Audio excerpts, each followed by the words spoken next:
Nandito tayo ngayon sa Hanoi Airport. It's already 1:53 a.m. So, kasama ko ngayon yung aking pinsan, si Chanel. Hi ka, Chanel. Hi. Ayan. So, mga puyat-puyat na kasi madaling araw na ngayon. And mamaya pang 7 o'clock a.m. dadating yung limousine van papunta ng Sapa. So, medyo alanganing oras. So, tatry natin kung makakapagpahinga tayo dito habang naghihintay. Ang daming nag-aalok ng Grab. Pero syempre, meron na tayong nabook. Kaya, hintayin na lang natin yon. Tapos, maya maghahanap na rin kami ng mawi-withdrawhan. Kasi wala pa kaming Vietnamese dong. Gagamitin natin tong GCash Mastercard. Tignan natin magkano yung makukuha natin. Agribank daw ang maganda. Not sure. Check natin.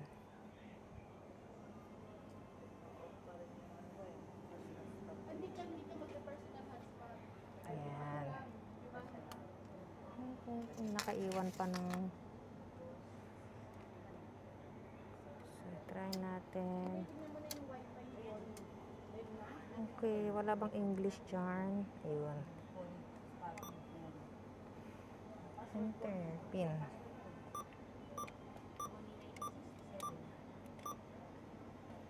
Cash withdrawal. Okay. Savings account. Please enter amount to withdraw. 3 million. Dami naman kasing zero. Ayan. 3 million dong. Would you like to get receipt? Yes. Okay. May fee pala, no?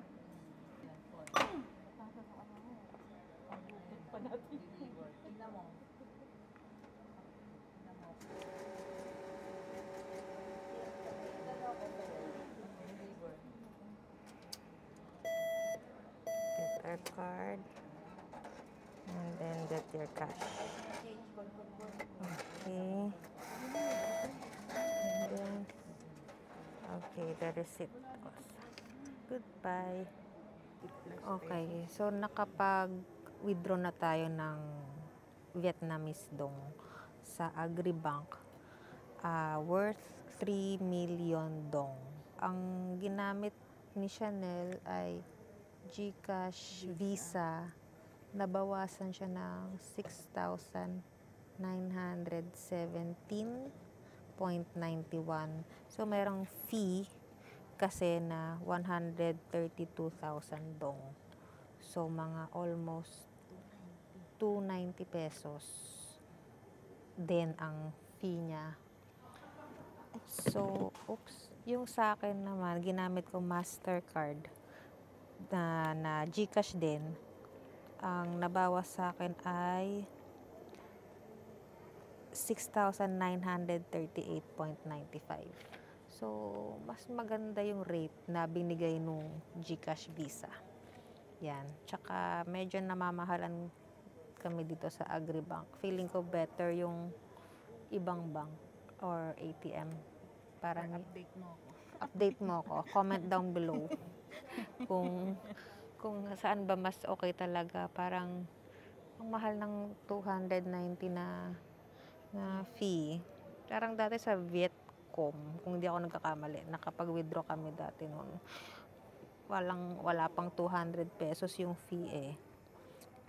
Yun lang ang ating money exchange or money withdrawal update. So, 2:24 a.m. pa lang. Ang tagal-tagal pa. Gutom na mi. Gutom ka na. Sarado na mga tindahan. Tapos yung mga tao dito natutulog na. Yan, sa likod ko. Tulog na yung kuya. Ay, ayan. May mga tao dun sa harapan. Okay, 5:30 na and nagbukas na yung ibang mga shop, mga mga restaurant dito sa airport sa arrival ng Terminal 2 and bumili tayo ng pho.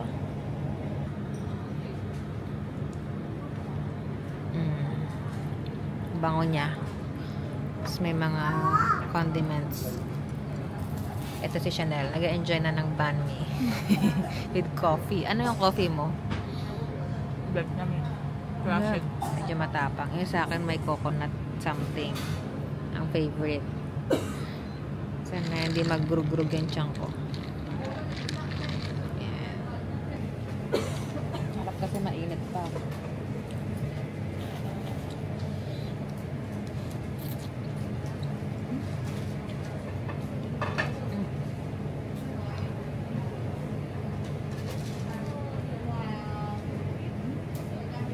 Hindi, pwede susok mo. Pero tinitikman ko muna siya ng walang kaya.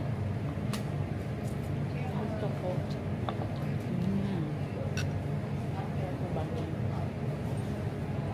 Pwede rin.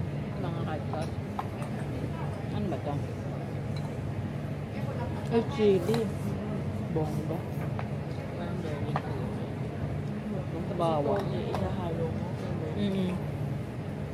Pero ito, meron parang lime. Ay! Very squeezed.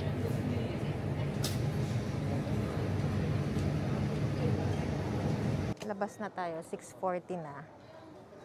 Baka mag-aabang na lang tayo dun sa column 17 kung saan yung limousine van natin.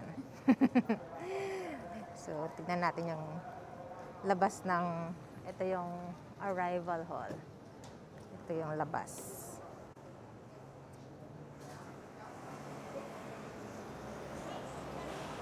Galing, may nagtitinda ng flowers.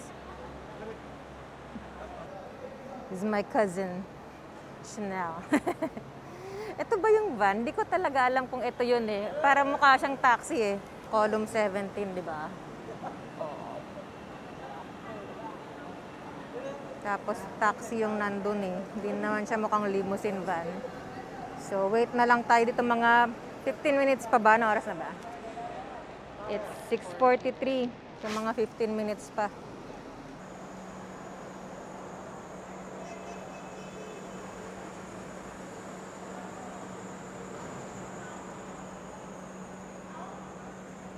Kaya may dumating.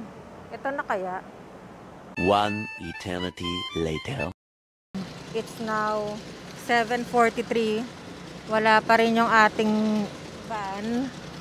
Pero nag-reply na siya dun sa message ko. 20 minutes daw dadating na. So, hintay na lang tayo 20 minutes. Ang usapan 7 o'clock, hindi 8 o'clock kuya. 2,000 years later.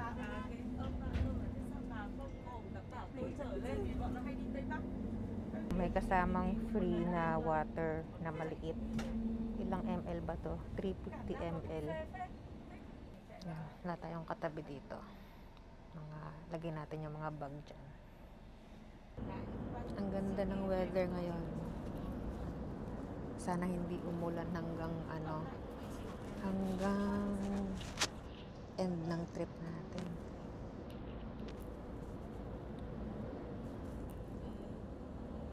So, kahit na nasa likod kami nakaupo, pinakalikod, may massage functionality pala tong upuan namin. So, meron dito sa may lalagyan ng tubig. Sa baba niya may mga buttons. So, may isa dyan massage. Ito, nasa gitna. Pwede ring green, pwedeng red, tapos off. Tapos, ito nasa taas. Merong pwede ka mag-charge. Ay, nasa na ba? Yan, charge USB-C, USB-A. So, makapag-charge tayo dito ng gadgets habang nasa biyahe. So, good night na muna. Try natin matulog hanggang Sapa. 6.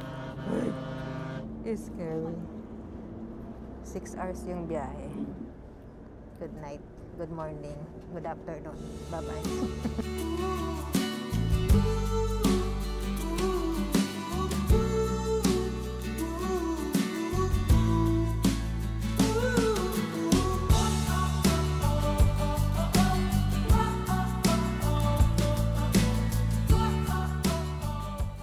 Meron tayong ano ba to? Stop break, ang tawag dito? Stop over. So 20 minutes daw. Dito muna kami. And ito yung itsura nung parang market ba to or mini pit stop. So I think dito nag-stop din yung mga bus, sleeper bus. CR break, tapos may iba't ibang tinitinda din. Alas 9 na eh. Pwede bang maupo kahit walang bibilin? May siopaw sila. Ayan, ito mga mabibili nyo dito. How much is 15. Yeah. Ano yung bibili mo? Yung hotdog? Hotdog. Oh. Oh, bibili daw siya ng hotdog. Bakit? Peso ba yan? peso to?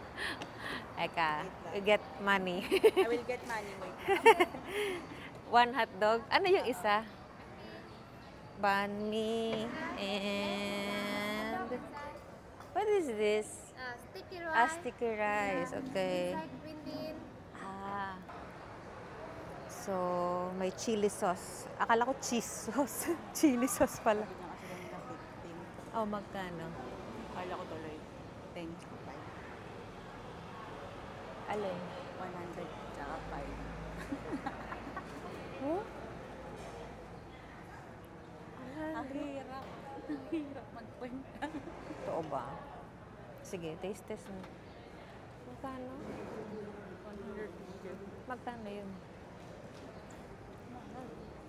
Hindi ko pa rin magets yung kanilang conversion. So, overpriced dito, guys. Yung nabiling hotdog sausage ni Chanel worth magkano? 105,000 dong. So, nasa 200 plus pesos. Ano bang hotdog yan? Gintubal naman yan. Kakaloka.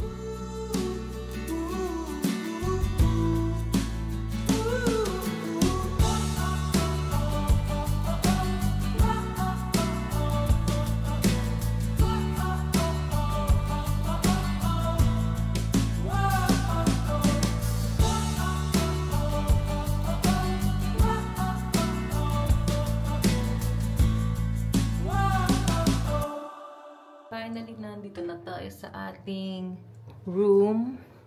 Room tour na agad. Andito na yung mga gamit. So, yan. In-upgrade daw yung room natin. So, originally, mountain view lang, walang balcony. Pero, in-upgrade tayo sa 6th floor. Dito. Oo nga, no, ang laki ng kama. Tapos ngayon may ano siya, parang ano ba to, window reading Tapos ang ganda ng view. Pero may mga, ano lang, siguro, ano ba yun? Aftermath ng, ay, sara mo yung pinto. Aftermath ng bagyo kong nagdaan. So, overlooking tayo ng parang rice terraces over there. Ayan. Ay, kita din doon merong parang restaurant.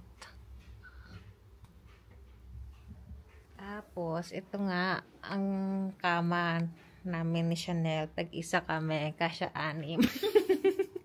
So, ayan. Kung gusto nyo sumunod, sunod na lang kayo. Pero, tapos na by the time na upload. Ang ganda din nung ano,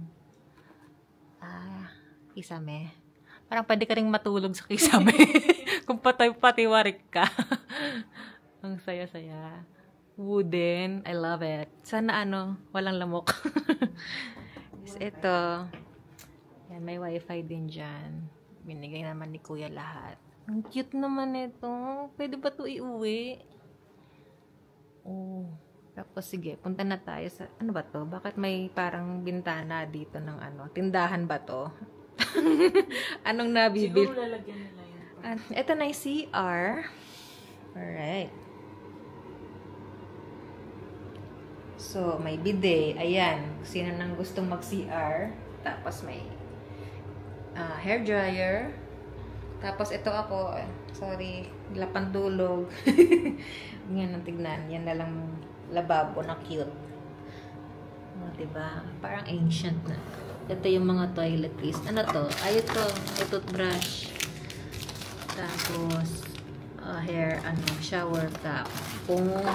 Ay, ang liit. Ano to? Bath gel. Tsaka shampoo. Wala tayong conditioner. Tsaka toothpaste. Meron ba tayo? May sabon. Wala yatang toothpaste. Ano lang? Okay, tapos may tissue. Sana may hot water. Tapos ito, mga towels. So, kung gusto nyong makita ang isa't isa habang naliligo. Bakit na bubuksan tong bintana to? Wala. Yun na nga natin buksan, baka hindi natin maibalik. Wala, yun na nga sinasabi ko eh. Pero, makikita mo dito yung kama. Chanel. Makikita mo yung banyo. Alright, sara na natin yan. Ang ganda ng room. Ang laki. I love it. So, pwede kang magbukas ng mga maleta mo dyan. Yan, meron din silang libreng tea at coffee. And water. Tapos, yung ref, parang hindi pa gumagana. Paano ba ito i-on? Baka may mabili tayong kailangan i-ref. May laman ba to? Gahanap ako ng envelope.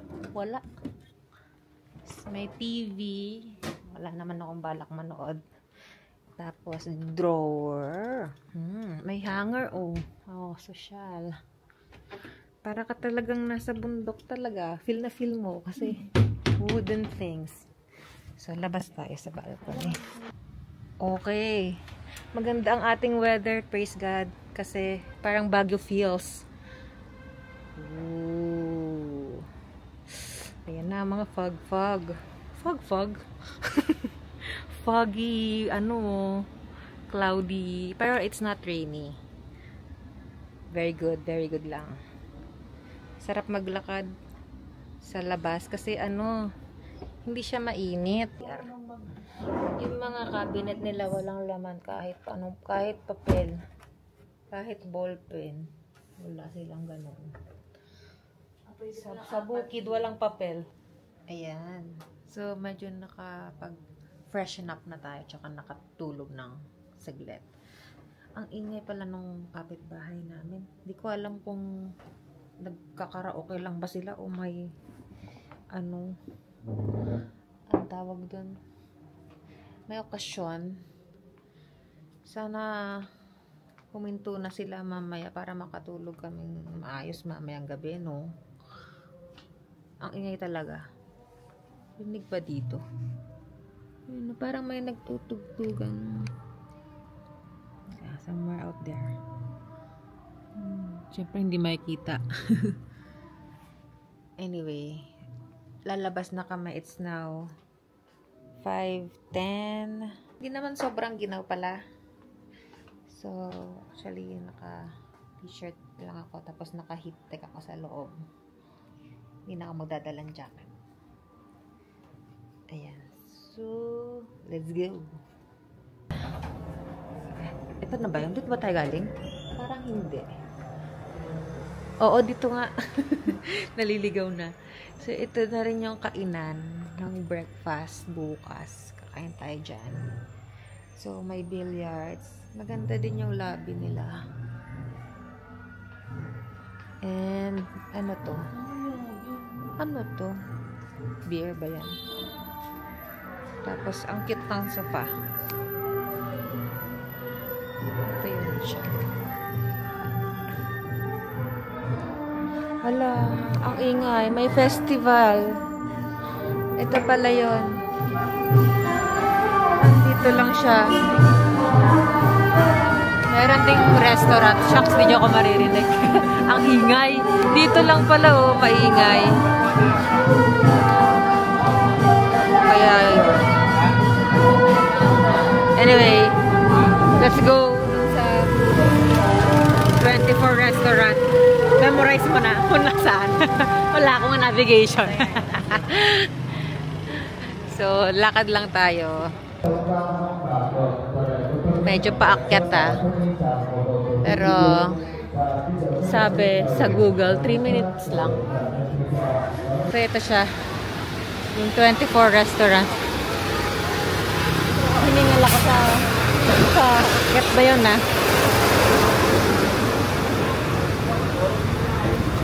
So mag early dinner na tayo dito habang walang tao.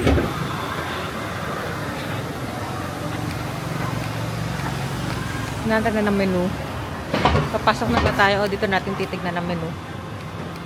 Pasok na tayo? Hi! Xin chào! For two? Saan mo gusto? Ito na lang. Ayan, si Chanel. Ang aking lovely pinsan. So, vegetable tsaka ano. May pasta din sila. Oh. Sige, pipili na muna tayo ng food. Tapos, papakita namin sa iyo pagdating yung napili. Ayan, naka-order na tayo. Nakalimutan na namin yung mga in-order namin. Pero marami. Puro spring rolls. So, sana masarap. Andito pala tayo sa 24 restaurant. So, ito yung itsura ng restaurant. Ko sa inyo. Ayan. So, wala pang tao kasi alas 5 pa lang, di ba? So, 5:30 na ba? Ayan. So, kung kaya nyong kumain ng alanganin, ayan, mas okay para kayo agad yung isi-serve. Dumating na yung order natin na buncha. Kita ba? Ayan, buncha. Tapos, mayroong vegetable fried rice, cook, banana mango, tapos, fried, ano to, meat with chicken na rolls. Kanina pa sila sarap. Ang lasa.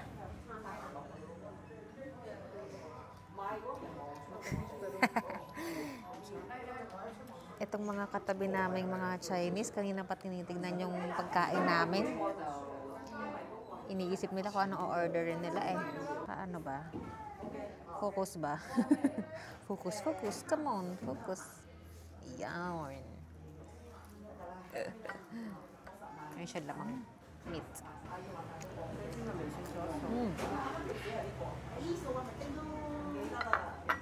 Ingat.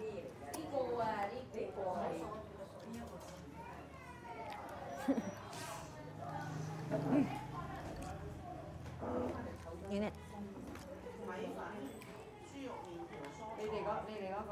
Ito yung buncha. Kaya ko yan.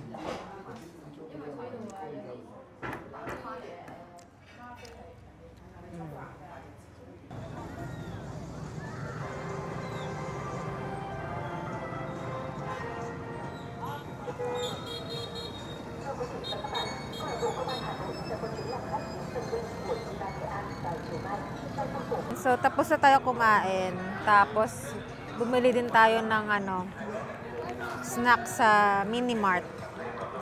275,000 dong lang yung nabili namin na food.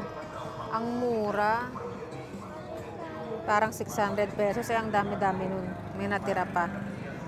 Sorry, no. Ang cute mo naman. Ang cute ng bata, oh. Kaso, wag daw bibigyan ng ng limos yung mga ganito eh. Picture namin. Ang cute niya eh. Parang hindi ako naka-attire. Dito tayo sa may Sun Plaza. Sapa Station. Sa ngayon, wala. Naglilibot lang kami. Tinitignan yung mga ilaw dito sa Sapa. Sobrang buhay na buhay siya. Diba? Pati yung mga sasakyan, mababangga ka na lang pag di ka tumingin eh. Kaka-picture eh. Pero ang cute ng bata, naka-costume silang traditional. Pero nanlilimos sila. Kawawa naman. Dito muna tayo upo. So, habang malinis ba? Linis naman. Nanood tayo ng mga taong nagpipicture. O, diba? Ay, ang dami. Sorry. Thank you. Dami na namin ganyan eh.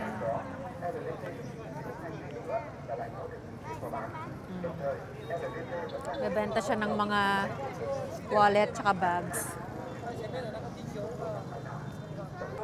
Dito sa Sapa Square or Sapa Station, madami mga bata na mamalimos. Tignan mo naman, may dala pang sanggol. Oh, sapato. Grabe. Babata pa eh. Yan, nagkakakitaan na.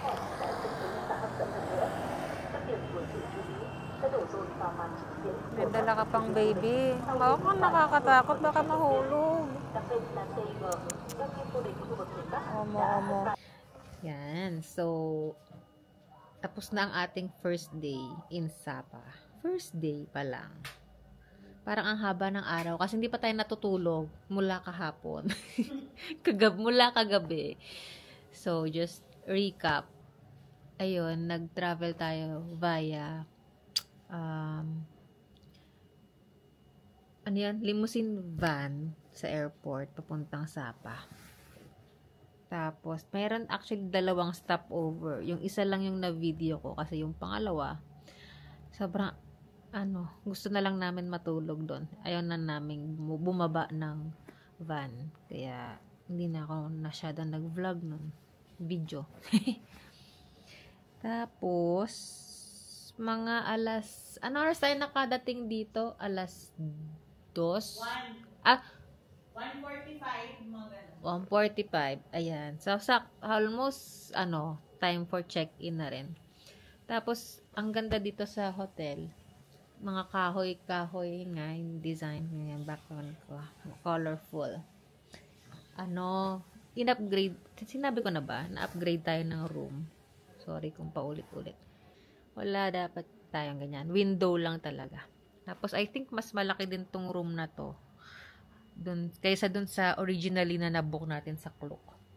So, I think based sa mga naririnig ko din sa iba, madalas ina-upgrade talaga nila yung rooms kapag siguro bakante, wala namang masyadong bisita.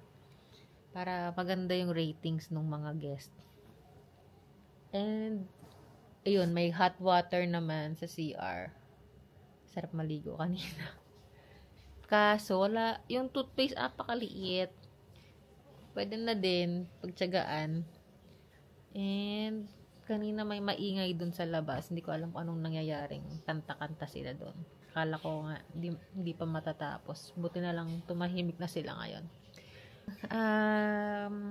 Ayun, yung nag-dinner pala kami sa 24 restaurant worth 275,000 dong. Vietnamese dong. Ang equivalent niya nasa 600 pesos lang.